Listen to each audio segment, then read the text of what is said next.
Google Built-in means you've got a wealth of Google's map and navigation features at your disposal. Here's how to customize this powerful tool. First, it's best to be signed into your Google account on your Honda for the most personalized results. If you don't have an account yet, you'll need to get one. See the how-to video on the Honda Info Center to learn how to do this. After signing into your Google account, select Home, and then the Maps icon. You will be prompted to review privacy settings.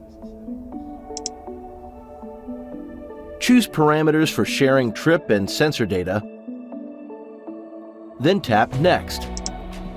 Now you're ready to tap into the power of Google's natural language voice recognition, either with a quick tap on the steering wheel's voice actuation button or by simply saying, "Hey Google." You can speak most natural language navigation commands such as "Go home," "Navigate to the nearest park," "Find the cheapest gas near me," or "Find fast food." Google Built-in's location settings and navigation powerhouse can guide you to just about anywhere. For more helpful tips on your Honda, visit the Honda Info Center at hondainfocenter.com.